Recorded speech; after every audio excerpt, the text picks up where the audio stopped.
Welcome back, Lacrosse. It's the time of year we start practicing in shorts.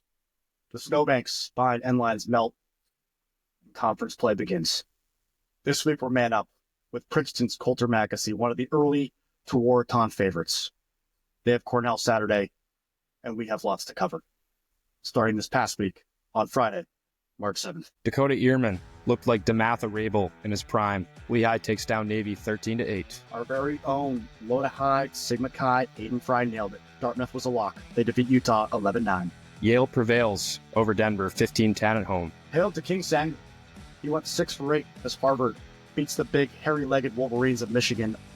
Providence is back on track. They top Loyola 12-10. Down 4-2. 2.5 left. Penn State beats Cornell 13-12 in overtime. Ethan Long shot the nail in the coffin. UMass shows UVM which state school can smoke more corners and less bowls. 11-7. Crab cakes and lacrosse. It is what they do. Maryland 14, Delaware 3. Lars replaces Buffalo rug in his office with a tiger rug after UVA's trip to Towson. 11-6 Cavs. Jacksonville Dolphins shoot 11 goals out their blowhole as they swim past High Point. 11-9. Albany outguns Hobart 17-12 in the upstate bout. Mike, you said it. Ohio State makes the ACC their BITCH. O'Leary buries the game winner on a textbook follow, handing Notre Dame their second loss in a row. 10-9 Buckeyes. The Quakers shake, rattle, and roll past Villanova. 11-8. Princeton defends the Tots Maestro Cup against Rutgers. 11-5. Ryan Crod Dick was standing on his. 24 saves. Binghamton, Bombington, Stony Brook. 12-10. Mac Lacrosse could replace Viagra. Kenesha shocked Sacred Heart. 10-8. St. Joe's was like the red light district in Montreal. The polls were active. 17-11 over Drexel. Thin ball tricks in front of 10,000 people are pretty kick-ass, man. Q's 13, Hopkins 10. Sitting in the studio, just shooting the shit, talking lax. A good weekend of college cross. Brett and I were in attendance at the Harvard-Michigan game. If you didn't see the content we've been spraying at you forcefully. We look like math professors out there. We tried. People were. You didn't do a great job. First thing we do when we get to the gate, Dan tries to hand them his ticket, and it's flipped up, and she's trying to scan the barcode, and there's no barcode, and I just go, "Yeah, we don't go to Harvard." She just starts dying laughing. Oh, so Yeah, we were hot off the mark. yeah. How was everyone's weekend, Mike? What'd you get up to? The old ball and chain was down for the weekend. We actually went to Deluzia's Pizza in Raritan. It's like the one that was one of the highest rated pizza places by Dave Portnoy.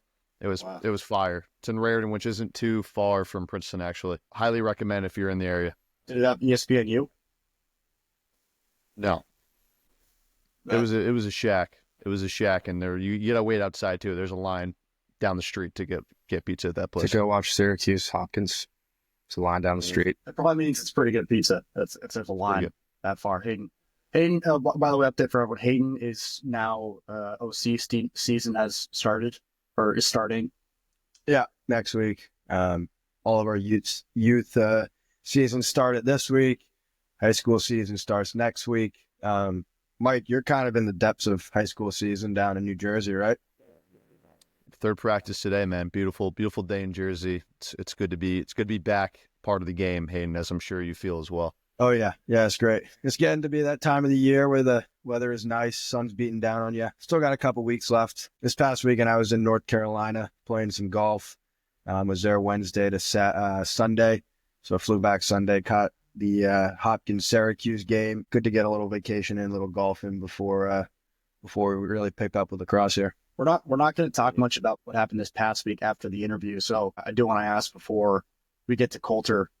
Huge upset. Ohio State takes down Notre Dame. Crazy finish in Penn State Cornell. Penn State injured, very injured at the offensive end of the ball. Finds a way to get it done in Ithaca. Any thoughts on either of those games? Yeah, I mean, great win for Penn State. I think going into that game, their whole starting attack was out. Matt Trainer wasn't playing. Really gritty win for Penn State, and I think they've arrived. We haven't talked a whole lot about them just because we haven't really known who they are, but they're as good as anybody. They're a Final Four team, Final Four contender at least. And yeah, I think Cornell wishes they had that one back, but Penn State's a good team. They can beat anybody. And then also, that Notre Dame lost to Ohio State, back-to-back losses for Notre Dame. It's not even close time to hit the panic button on Notre Dame, but back-to-back losses, kind of signifies that, maybe they're not as deep as we thought they were. And I think teams are game planning for Chris Kavanaugh a little bit better now. He can't really carry that offense. So I think they're just waiting on a couple guys to step up.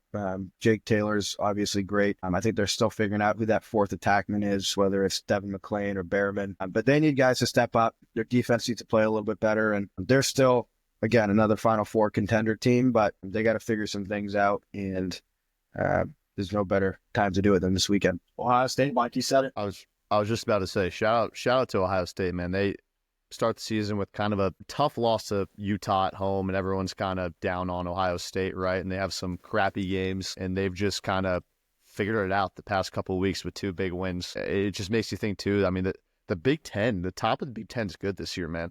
Just got me thinking. Ohio State, Hopkins, Maryland's number 1 right now. Penn State, who you just talked about. I mean, that's the top of the Big Ten is legit. At least right now, they're playing some good ball. A good Ivy versus Big Ten weekend for sure. All right, let's get into this interview with Coulter Mackesy. Roll the footage, Steven. Coulter, thanks so much for joining the show, man. I really appreciate it. What's going on, guys? Happy to be on here.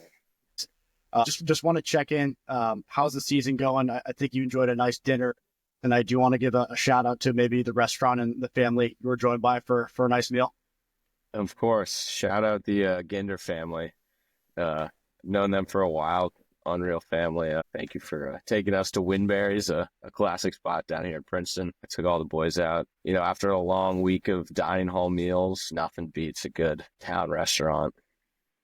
Fully paid for, too. That's the best part. Sounds amazing. Yeah. It's been a privilege watching you guys play this year. I think I probably can speak for all these guys. I've watched more Princeton lacrosse than maybe any other team this year. You guys are a super fun, exciting team to watch. Everyone knew coming into the season you guys were going to be competitive, and it's shown through the first few games. Love watching you guys play, but it'd be great just to hear about the team this year and the group of guys you're with. Yeah, totally. We definitely started building this team kind of right when last season ended. Obviously a tough end of the season, but tried to get the new freshmen acclimated as soon as possible. Whatever all the summer stuff is, get group chats going, introduce those guys to the team as quick as possible so we can kind of start building for the season. And just coming into the fall, we knew we had a lot of returning guys. We don't listen to the media that much, but we knew they were questioning our D mid unit or our goalie.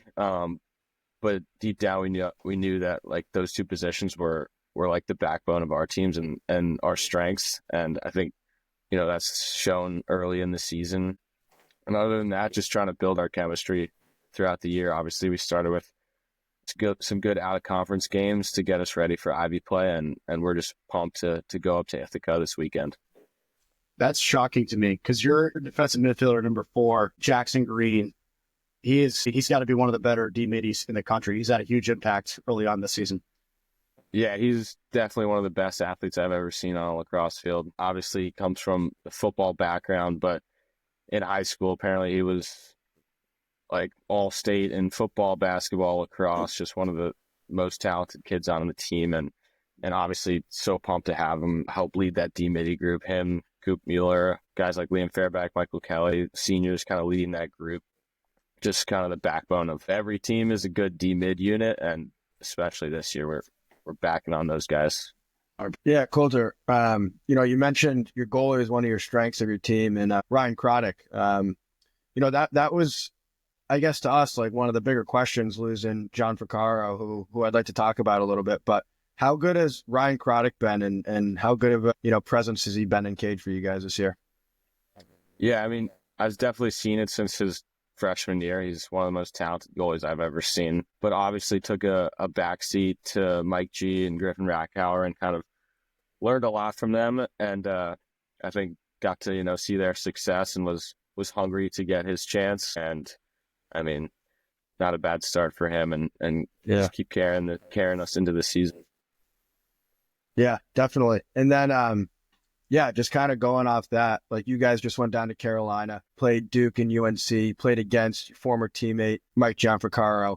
What was that experience like? That must have been, kind of like a weird space to be in. Guy who's so close to you, you shoot on every day, and now he's in a different jersey.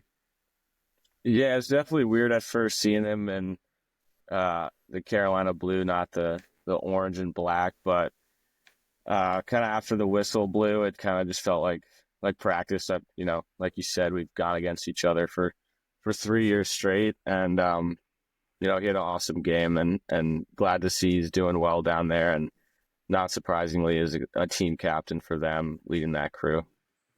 Yeah, that's so crazy. I can't imagine doing that, playing against like your best friend in a huge game like that. Yeah, and then we played Joe Jongerkiss this weekend. He's another Princeton guy who's killing it at Rutgers. He took a more of like a funny approach to it. I guess Mike Jeek was more quiet and kept to himself during the game, but Joe is, you know, sending some friendly banter back and forth. But he's also a captain of Rutgers, which is not surprising too, just killing it. Says a lot about your program, and yeah, I don't know how I would treat that. If I'd be chirping, or depends how I'm feeling on the day. You guys must give it to him though, pretty good, both those guys. No, we're all best friends at the end of the day, but for that 1 hour, we're not friends. Yeah, I love it. I want to ask about that weekend a little more. I watched every second of both those games. I can't say that about every team, but for you guys in those games, I watched all of it. It's tough not to recognize that weekend is kind of resemblant of Memorial Day weekend, where you play a game and then you get a day off and then you play another game. Is that the goal for your coach and your program? Is that something you guys talk about? Like, is this, you know, are we trying to recreate Memorial Day weekend? I think in the back of our mind, we kind of know it's a good prep for that and the Ivy League tournament. But at the end of the day, I think it's just two great opponents that, you know, we get to make a trip out of and have a special memory with our team, because I love away trips. I love spending time with the team and kind of getting away from school, and having a trip like that, like where we fly down. It's the first time in my career we've flown, was last year to Carolina, and then this year again. But yeah, you know, it felt like kind of a business trip for us, leaving campus, getting on a plane, flying down, and we were just focused on those two games. And it's a little different, I guess, than a tournament play where you know exactly who you're going to play on the second day, or the third day, I'll say, or the second game. Do you scout both teams before that first game, or is it kind of get ready for Duke, play that game, win it, and then go prepare for UNC for a day? Yeah, I think that week was more scouted towards Duke, that first game, but honestly, we kind of just played our style of ball that week and did a lot of like ones versus ones and kind of had hard practices that week, because we knew like both games were going to be tough, but we also didn't want to look ahead towards UNC without taking care of business on Friday. So yeah, I think a lot of that week was spent looking at Duke and just kind of preparing ourselves and honing in our skills.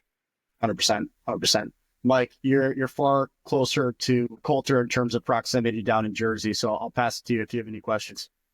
Sure. Yeah, I actually, we were chatting right before this. You know, I live in Jersey. I grew up in Jersey. First lacrosse game I ever went to was a Princeton lacrosse game. And it was actually before you guys had that beautiful stadium that you guys get to play at. I believe it was in the football stadium where you guys used to play. And it's just one of those memories where you kind of fall in love with lacrosse. And, you know, obviously, Coulter, you play in a hotbed in Jersey. Great crowds at your games. You know, a lot of kids look up to you specifically. What's it like, you know, being an absolute stud lacrosse player at Princeton, representing the school? Great question. Yeah, I mean, it definitely feels surreal. You know, I looked up to so many guys growing up. You know, guys on every team. I wasn't really a fan of one team growing up. I wasn't like, none of my parents went to like a lacrosse school per se. So I kind of just grew up loving like individual players. Definitely had a bias towards like lefty attackmen and whatnot. But yeah, it's cool. I get a lot of time to interact with young kids. I love coaching, so I love giving back to, you know, that younger generation, because a lot of people have sacrificed a lot of time and effort during my development, and especially in a place like Princeton where a lot of kids grow up playing lacrosse and coming to Princeton games. I think it's awesome for them too, because I didn't really have that experience growing up. You know, I think I had a pretty busy athletic schedule, so I wasn't always lucky enough to go to these big college games. But, you know, I remember watching highlights until past my bedtime growing up, which I remember very vividly. Yeah, no, that was a part of all of our childhoods, I think, picking players that we loved and watching them.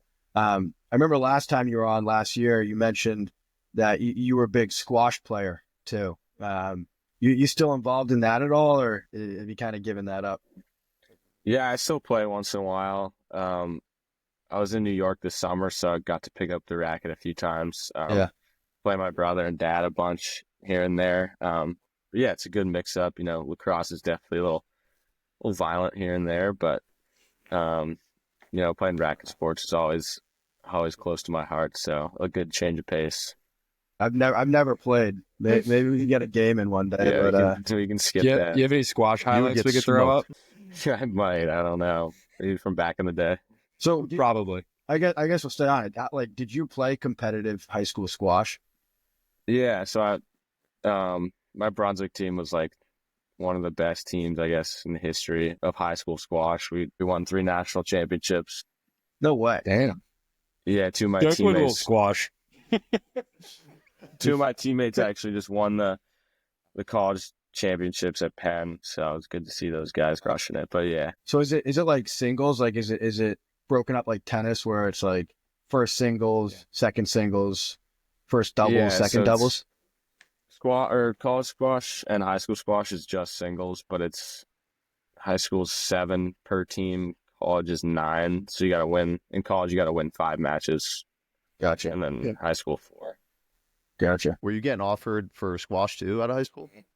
Yeah, I was looking at pretty similar schools for both squash and lacrosse, both some Ivy League and a few ACCs. But glad I Wow. made. Was there ever a thought of playing 2 sports, or are they the same season? Or Squash is winter, but once I kind of picked lacrosse, I kind of went full force for lacrosse, and squash is also a good lifetime sport that I'll continue playing for the rest of my life, and lacrosse is probably a shorter window for sure.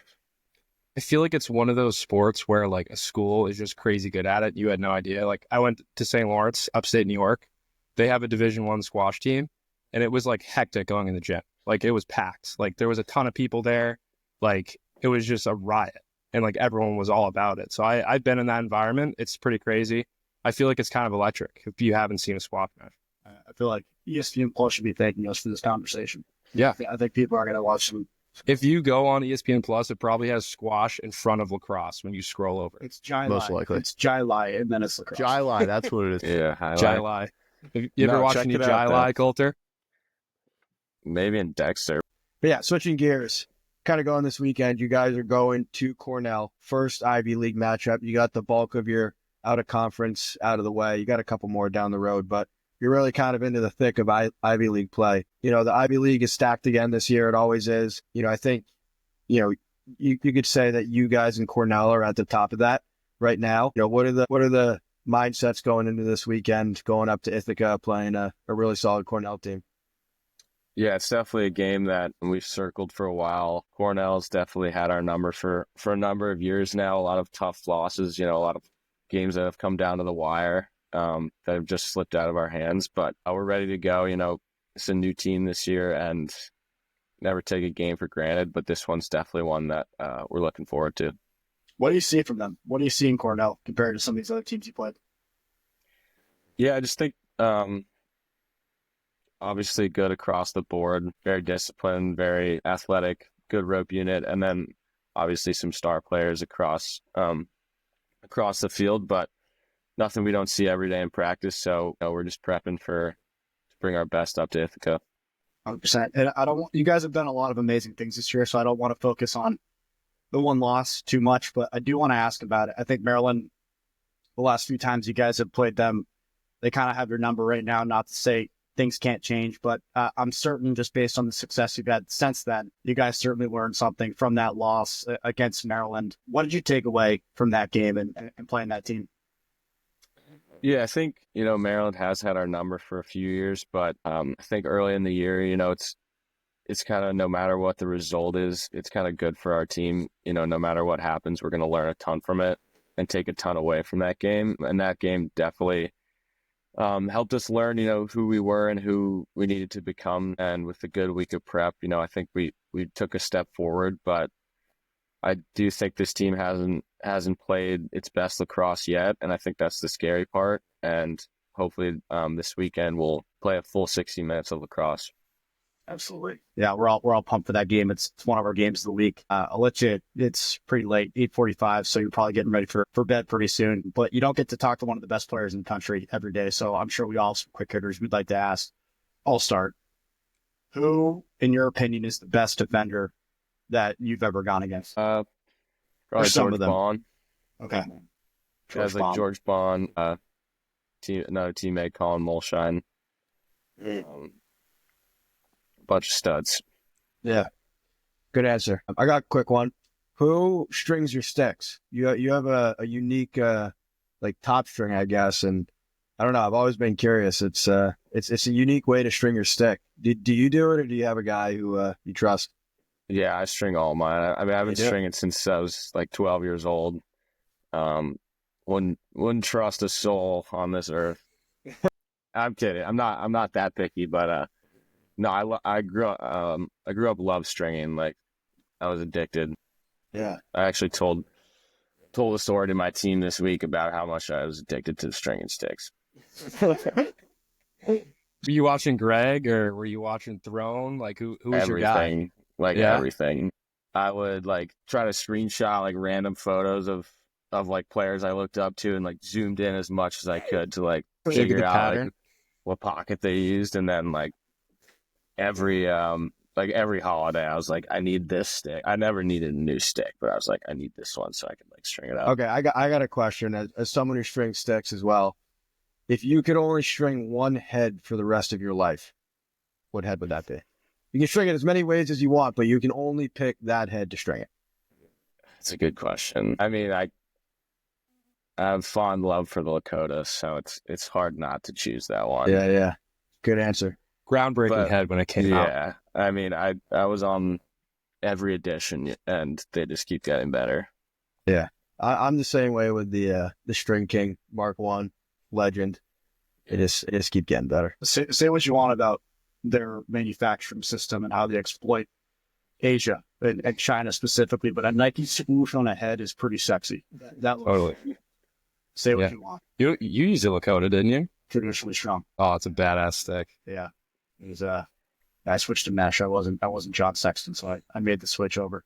Mike, I'll pass it to you, brother. If you have any last questions for Coulter. Yeah, I guess a quick one and back to Cornell. I'd say, at least in our conversations, you and CJ Kirst are top three for sure for the tour, and at least at the moment. Obviously, when you come to a game, you got to worry about, who's covering you, your matchup, and beating him. But you also have that thought in the back of your mind that you kind of want to, outperform or outshine the guy that's competing with you to get that top prestigious award. I mean, I don't think that really crossed the mind ever. Just trying to get the win and help my team as much as I can. But, I think we got answers for them, and hopefully we figure them out. But yeah, no, I think just try to get the win no matter what happens, no matter what we can do. Just come out of Ithaca with a W. It's a good question, Mike. Great answer. You went for it. You went for it. I did go for it. That's the humble answer. Yeah. That's a good answer. He gets the same thing from Manning or Brady, I'm sure. So that's what it's going to be resemblant of. Can I ask one more question? Yeah, absolutely. I feel like every time I watch you guys play, you mentioned earlier, Coulter, the big thing this year is, creating that chemistry, building the chemistry. Kabiri, Burns. There's a lot of youth teams and coaches we go out and say, hey, you guys got to build chemistry. Like, you need to be better together on the field, off the field. What have you guys been doing to sort of increase that chemistry? Is it, something more off field? Is it on field? How do you sort of curate that? And how are you going to build that over the season? Yeah, I think it's pretty easy just because how close we are off the field. Like we were basically like best friends since the first time I met them, coming in their freshman year, and since then we've like only kind of gotten closer, and then just little things after practice when we're just throwing around, doing like mini drills, throwing to each other, kind of like sending clips back and forth. It's just little things like that kind of build our chemistry. And I think at the end of the day, just all of our love for like lacrosse and love for this program is kind of, I think, takes part in our chemistry, and I think we're just getting started too. So excited to keep building. You made me cry. Yeah. It was beautiful. Thanks. Thanks so much, man. Really appreciate it. Good luck this weekend against Cornell, and the rest of the way we'll be watching closely. All right. Thanks, guys. Thanks, man. Thanks, man. Appreciate it. Water guns, that's a birthday party. That's a birthday party thing. A nail gun. Children. A nail gun puts a nail in something, and it stays there for 30 years, and it does, and it keeps it there. And these nail guns are keeping their programs on top. All right. Thanks to Coulter Mackesy for that interview. Fired up for that game. One of our games of the week. We're going to talk about it in a bit. Don't forget to follow the podcast. Merch is live. It's not that one, but it's over there. You can kind of see it. Kind of can't. Hidden wearing the sweatshirt. Yeah, pretty nice. Aiden's got the sweatshirt on. Go on the back. I have the t-shirt and khaki, and then I have the trucker hat, and then we have the blue one. I think we had the gray one on last week, right? Yeah, I'm wearing the thong with our logo. You can't see it. Actually, wait to the end of the episode. I'll show everyone. Our Bully Boy nail gun of the week. Brett, you want to talk about Bully Boy? Then we'll talk about nail guns. Absolutely. Hey, looking for a bold, handcrafted spirit with real character? Meet Bully Boy Distillers, Boston's own small batch distillery, crafting award-winning whiskey, rum, vodka, and more. Whether you're sipping neat or mixing up a cocktail, Bully Boy delivers quality you can taste. Visit at bullyboydistillers.com to learn more. Nail guns. Who is it? Who is he? Me today. It's me today. Who is it, Mike? We're going to start off with the question here. I don't know if you guys noticed, there are only 3 teams left in Division I that are undefeated. Do you guys know who they are? Don't. If you know all 3, top of your head, don't answer it. You know or you don't? I know all of them. Okay. Fairfield, I know the second one. Maryland. Yep. Yep, One that's more. the one I know. It's gonna be some underdog team. Gonna be some. I knew those two. I don't know. I don't know what it is. Army. Finish it off.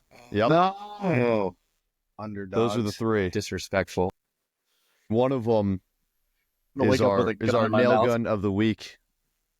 That is Andrew Baxter and the Fairfield Stags. Fairfield, if anyone hasn't really, focused on them or paid attention to them in the past few years, they've only had 4 seasons with 7 or more wins in the last decade. Not exactly a terrific run for the Stags. They are currently 7-0, which is wildly impressive, and possibly looking to go undefeated if you look at the rest of their schedule in the regular season. Remaining games are Hampton, Drexel, Stony Brook, Hofstra, Delaware, which is the toughest one, Towson, and Monmouth. That is the rest of their schedule. In this hypothetical, if they win out, they're 14-0. That's very, very difficult, but it is doable with the way they've been playing and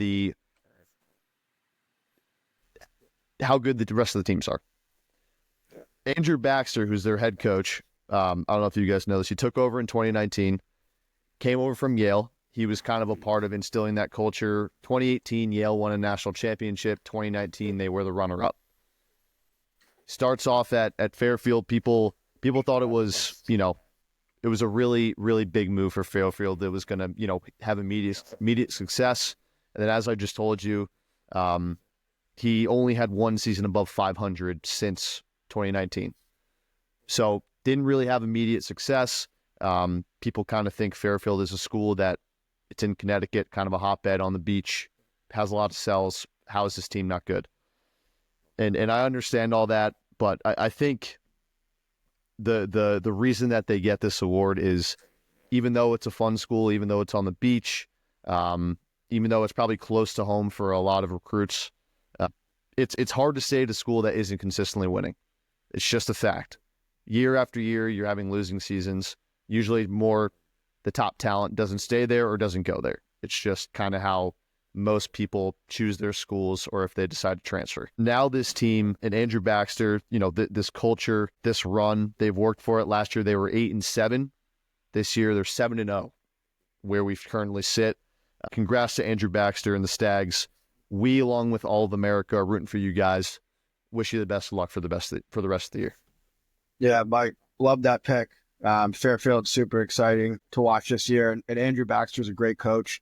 I think back to 2019 in that coaching cycle, like he was the premier candidate that was in that cycle. So the fact that he went to Fairfield, he definitely saw something there. He was coming off a 2018 national championship with Yale, was a defensive coordinator. If you remember that 2018 Yale defense, they were loaded. Chris Fake, Starr was in net, a couple other studs, a couple great D mids.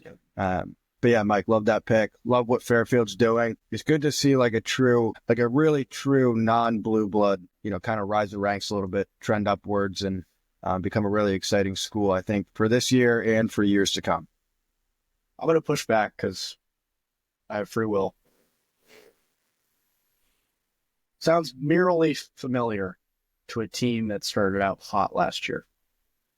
NGIT. And was winning a lot of, yeah. I thought of this when I wrote it. Doesn't it? I think their ceiling's a bit higher than NJIT. Their ceiling is higher, and we all knew that NJIT still had to win games of the America East, which was a tougher conference for at least their stature. The way that Fairfield is playing, and at least the level of talent that they have right now, there's only like two teams I see that can really stump them in the CAA, and that's Towson and Delaware. Yeah, I mean, they can end their season on one Saturday. Crazy scenario. What if Fairfield has one loss this year in the CAA championship to Delaware or Towson?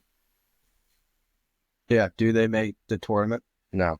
With one loss to Delaware, look, what are the best wins? Going into that CAA tournament, they'd be, let's say, like 13 or 14 now, however many games they play. They'd probably be a top 10 team. Yeah. They'd probably be a top 10 team. I don't know how you couldn't put a 14-0 team outside the top 10. They have one loss. They would be right on the bubble for that at large. They wouldn't get it. They wouldn't get it. I don't still get it.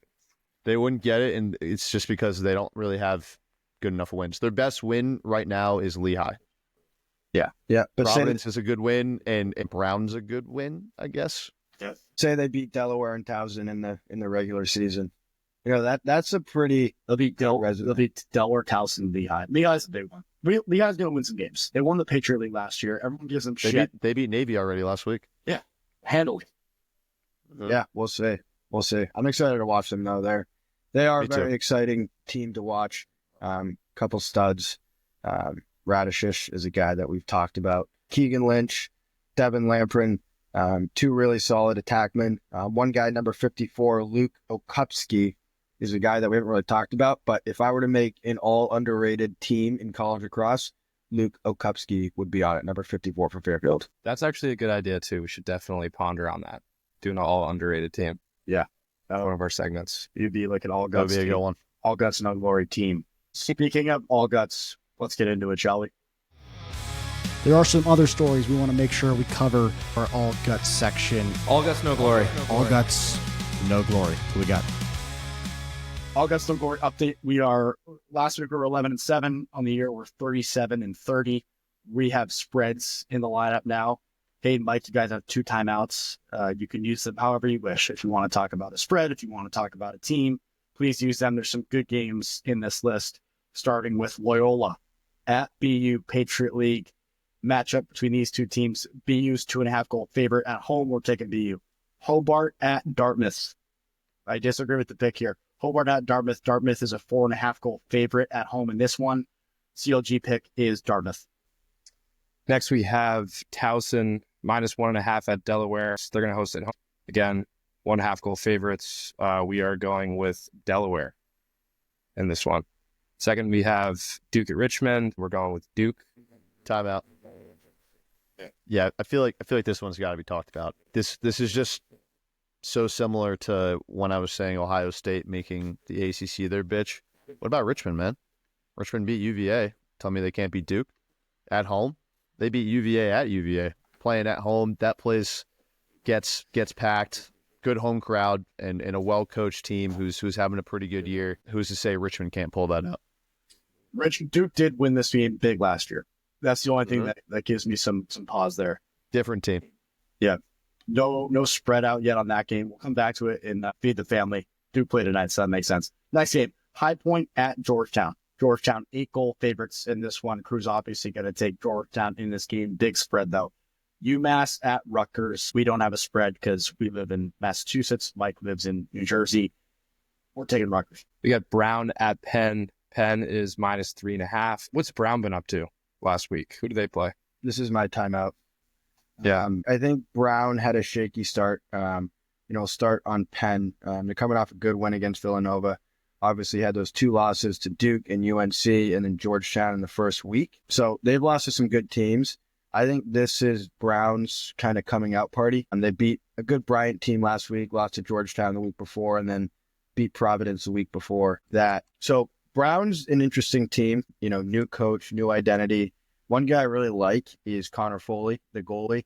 I think he leads the country in saves per game, which isn't a great statistic for the defense as a whole, but he's an electric player to watch. He's a smaller guy, but he's really quick, really savvy with his stick, makes a lot of body saves. He's a big energy guy. So I like Brown. I think they're on the rise a little bit. Obviously, Penn's a good team, and Brown's offense is going to have to find a way to score some goals. But with guys like Aiden McLean and Wertheim and, some of their big middies, I think they can do it, at least cover.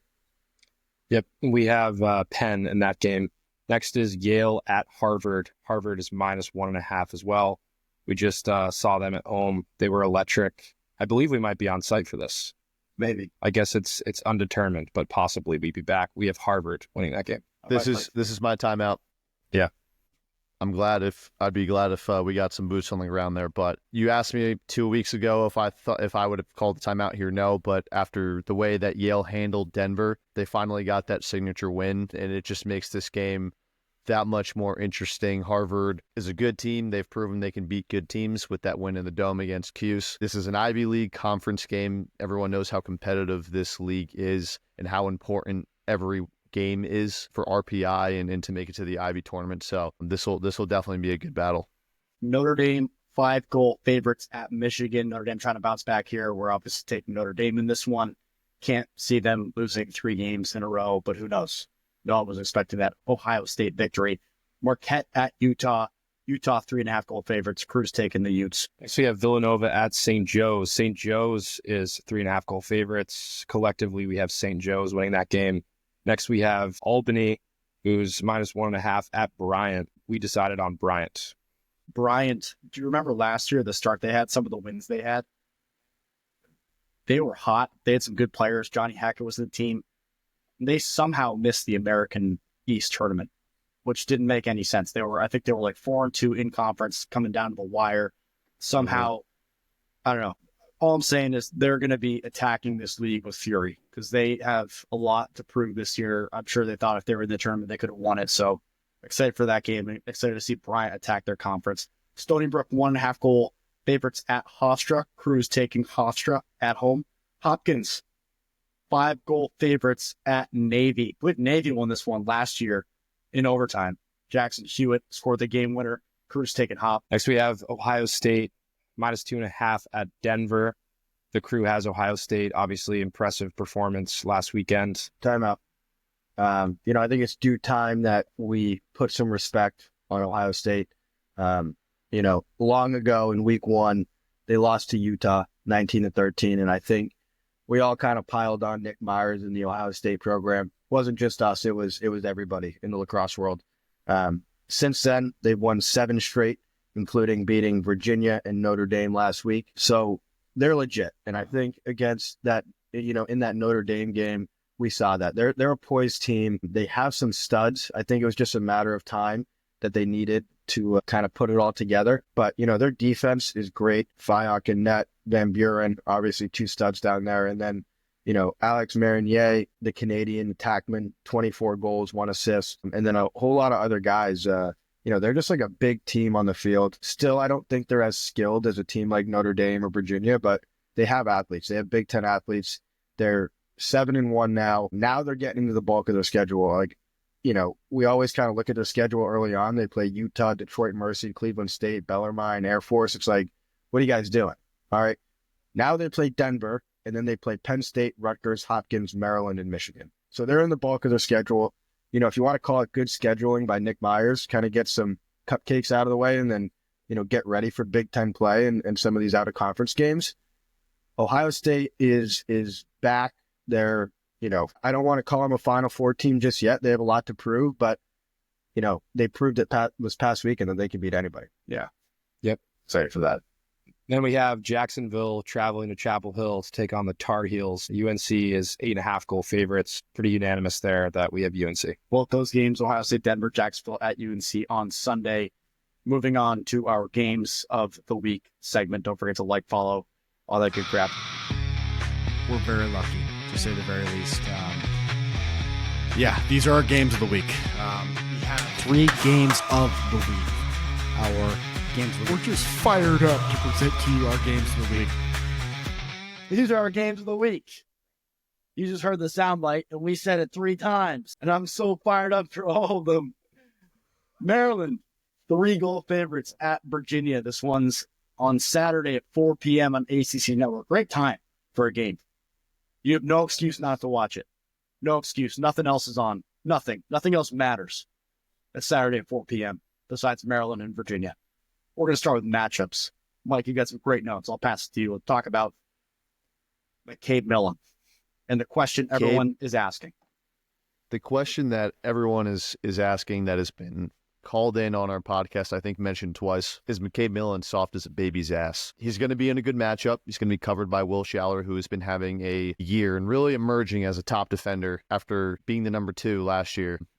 I think diving save, right, in that Notre Dame game, diving in front of the cage, he's just that type of player, and he's tough. He covers tough, so I think this will answer the question for a lot of people if McCabe Millen's soft as a baby's ass, because he's going to be playing a physical defender, and we'll see what that matchup looks like. But I think a big thing here, UVA isn't as explosive as they usually are, which makes the trying to figure out Logan McNaney very tough, who's currently at a 65% save percentage and is one of the biggest reasons why Maryland is number 1 in the country right now. So I think that is very important, and everyone's going to be asking, can there finally be a blemish on Maryland's record? They're one of the final undefeated teams that I mentioned earlier. UVA is a good team, no matter what anybody says. So we'll see. Yeah, Mike, I agree with that. Obviously, you got the star-studded matchups. It's interesting. I think there's so much talent on Virginia's roster, but, we're yet to see it. Dan, you just mentioned Johnny Hackett on Bryant, and, I almost forgot that he was on Virginia. He's played in 6 games. He only has 1 goal. He's a guy I thought that was going to have a lot more airtime on that Virginia offense. Another guy is Charles Balsamo, the Duke transfer. He has 1 assist on the year. I don't know if he's been playing in every game, but I think Virginia's struggling with some injuries and, have had to rely on some guys they didn't expect to rely on. So once those guys get back, if they get back, I think I agree with you, Mike, that Virginia has enough talent to beat anybody. With that said, I think Maryland's just on a different level right now. I think they win this game. It could be close, but I think they win this game. Virginia getting so much heat, McCabe's getting a lot of heat. I mean, everything changes if you beat the best team in the country, and they got a great opportunity to do so. Excited for that one. Next game of the week, Princeton at Cornell. Cornell, 1.5 goal favorites. This one's on Saturday, 12 noon, ESPN Plus. We just talked to Coulter Mackesy about it, trying to get a epic answer with him versus Kirst. Mike, you went for it. I wanted it too. It had to be asked. It's Manning Brady for our universe. We didn't get what we're looking for, but we're still fired up for it. Hayden, I'll start with you in this one. What are you most excited to watch in this game with 2 just stunning offenses? Yeah, I think that question's always tough. I don't think you ever go into a game, especially a game of this magnitude, saying, "Oh, I want to outplay another guy on the other team." Right? That's not really what it's about, right? It's about coming out of that game with a win. And I would be confident that CJ Kirst would say the same exact thing about that. Obviously, there's been questions about the Cornell defense, and Princeton's been lights out. So I guess I'm a little more excited to see if this Cornell defense can hold off the Princeton attack. If they do, that'll say a lot about them. And, I think Wyatt Nuss has to have a big game in net for Cornell. But yeah, this is going to be, I think, a high scoring game. There's athletes all over the field. There's tons of talent. The Cornell broadcast, I think, could be a little bit better. I think they could get that camera a little bit more zoomed in, closer to the field. Yeah, that Penn State Cornell game, like, what a great game. I just felt like the camera view was a little far away, But I'm excited to watch this game. This is going to be one for the ages. Nothing on the local guy. He loves lax, but It'd be great to get a niche there. I don't know. Yeah. Yeah, it would. It's not like an ACC, not a Big Ten matchup. Like, it's kind of like, I don't want to call it like a gritty game, but it is being played in Ithaca, New York. Like, it's a prototypical gritty game. Like, I'm just guessing there's going to be bad weather. Love an A1 broadcast team on that game. It's just broadcast too. Kind of the problem, right? Like, that's a huge game. This guy loves lacrosse. I Huge game. Just hear it in his voice. So I don't want to give him too much shit, but the cameras mostly. Like, let's see. Yeah. I want to see the look in Coulter Mackesy's eyes when he stinks one. Yeah. Yeah, I'm also excited. Coulter kind of mentioned it, that Cornell's had their number for the last couple of years. And, I think we would all agree that Cornell's been at the top of the Ivy League. Princeton's been close behind, but they haven't been able to crack it yet. And I think this is the year. This is a team that does it, especially Cornell coming off a loss and Princeton being as hot as they are. It's going to be exciting to see if Princeton rises to the circumstance and, kind of gets their glory back a little bit. Mike, what do you think? Yeah, I don't know what the over is, but I'm sure there's people out there who pay attention to this game and are like, Princeton offense versus Cornell offense, Mackesy versus Kirst. Give me the over right now. I don't care what it is. I bet there's people who think that. 25.5. I bet it's 28. Come on now.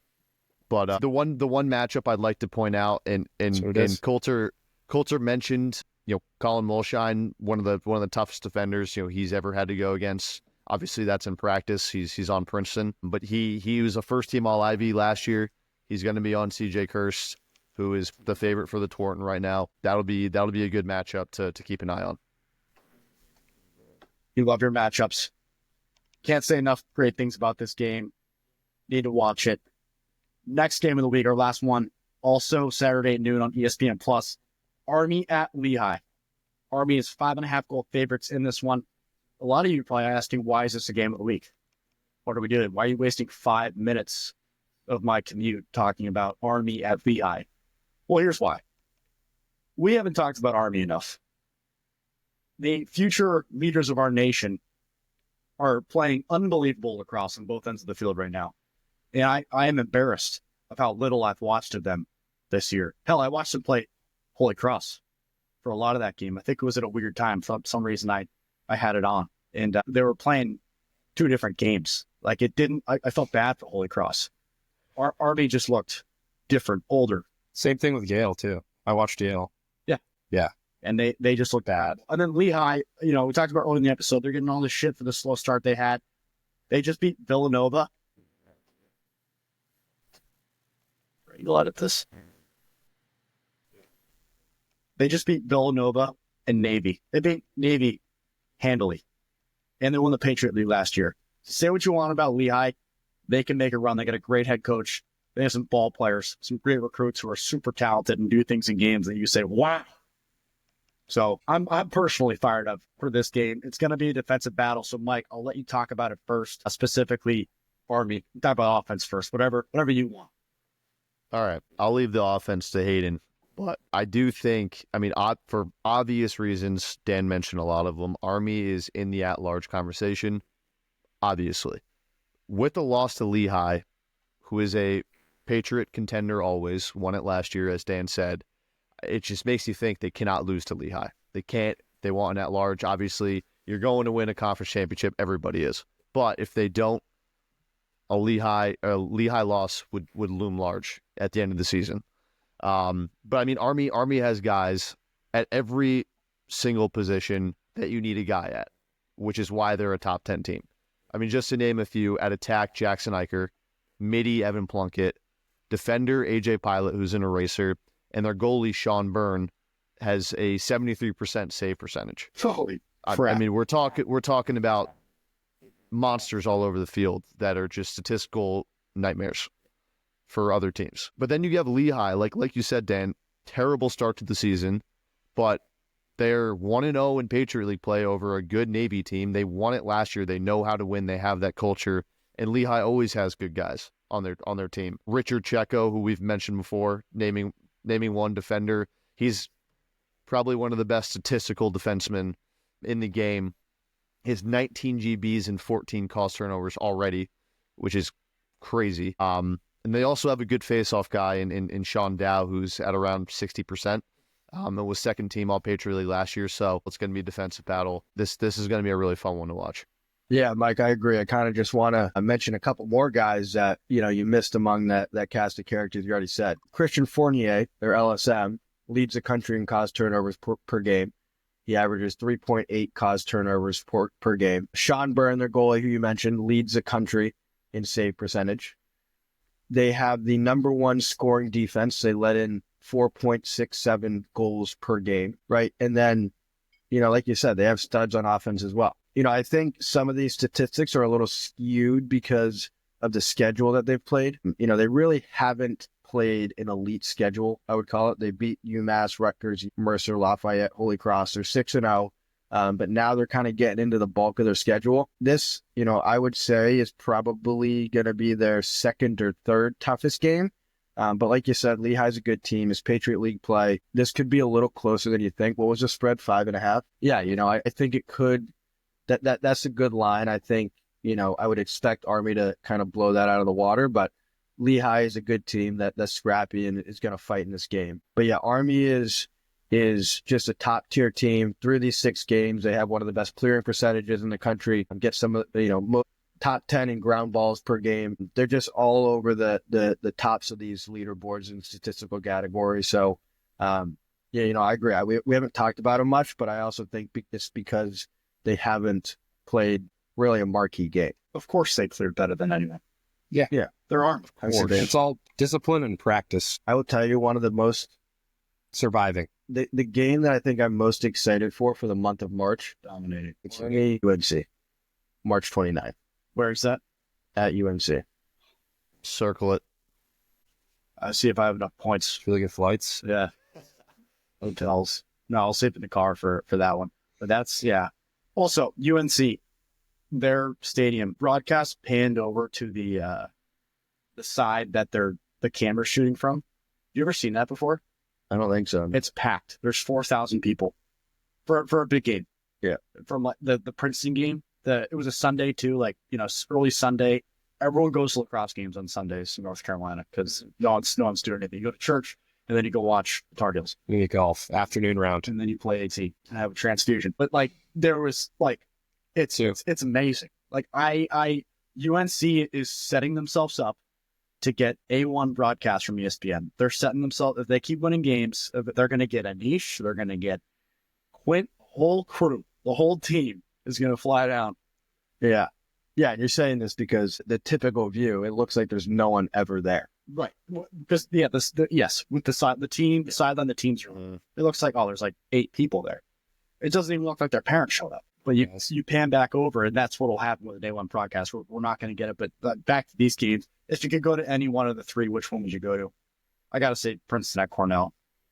Yeah, I would say the same. How do you pass up a chance to go watch those 2 teams play? But Princeton, Cornell.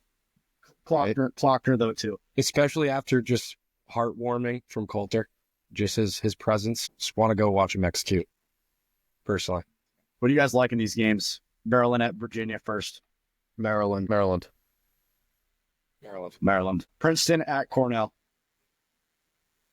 Princeton.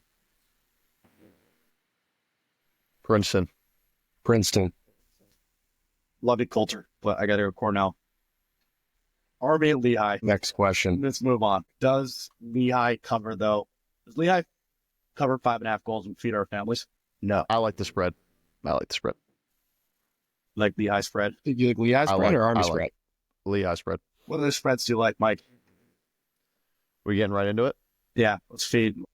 Well, shout out Johnny first. He mentioned 2 to me that I like as well. Delaware plus 1.5 first Towson, and Ohio State minus 2.5. I don't know if I like those. I really like Delaware plus 1.5 against Towson. I think Towson's kind of been overhyped all year. They've been overhyped by Vegas, I think probably because of their preseason ranking, and then they got Mikey Weishar, who's a first-team All-American. I think that goes into it. I think Delaware's a legit team. I've watched Towson a couple times this year, been, a little underimpressed. So yeah, I like Delaware in that. I think Delaware's a solid team. I think they win that game. I like Penn to cover 3.5 goals at home against Brown. I like it too. Yeah, that seems a little broken to me. I like the Terry brothers bounce back win after Rutgers -5.5 against Mercer at home. I also really like Sacred Heart and Moneyline. They're home against Siena. They're 1.5 goal favorites, but I really like Sacred Heart winning that game. Such a pain in the ass. You're going to log into DraftKings every time you get on there. It knows who I am. It knows that I waste my money with it every week. It knows my mug when my camera looks at my face. Agreed. And I know you're high on Dartmouth. I like Hobart +4.5 at Dartmouth. Yeah, close your ears, boys. Coach Raymond doesn't want you to listen to this, but yeah, I think they cover for sure. Yeah, Mike, I actually like that game. That game was pretty close last year, maybe until like the last couple minutes in the fourth quarter. I don't think it was 2 years ago, right? 9 years ago. 2 years ago. Yeah. Another underdog I like is Quinnipiac at Marist. Quinnipiac is 2.5 goal underdogs. I think that's a game that they can win. I think Mason Oak is a guy that we talked about a lot about last year. He's just as good this year. I think he's a guy who can win that game for Quinnipiac, and that's a good bang for your buck pick right there. I also love Albany at Bryant. Bryant +1.5. We already talked about that. That's my Bryant favorite. +1.5. It's my favorite. It's my favorite bet of this entire weekend. So we're feeding the family with it. I'd be more than okay to feed my family with that one. Bryant +1.5. What's your gut, Hidden? At home, At Bryant with that massive Jumbotron screen they got there. playing the team who won the conference tournament that you didn't make last year, and Bryant won this game at Albany last year in the regular season, in overtime, I believe. Yeah, but Albany only beat Hobart by 5, so that's not great. He's saying Albany must not be that good because they only beat Hobart by 5. I like Bryant. Okay, Albany got hot that game. They played well. They were scoring goals I've never seen. At I Hobart. like them drug tested. I think they're taking peyote before games to pull off some of these around the world shots. Getting creative. Scott Mars like, you take this, you take that, and they're just doing shit we've never seen. The Dayhouse Dunks. They're listening to the theme song. It's their roots. I also like Notre Dame -5.5 at Michigan. I think it's time for a big bounce back from Notre Dame. Yeah. 2 losses in a row. Michigan's been subpar so far this year.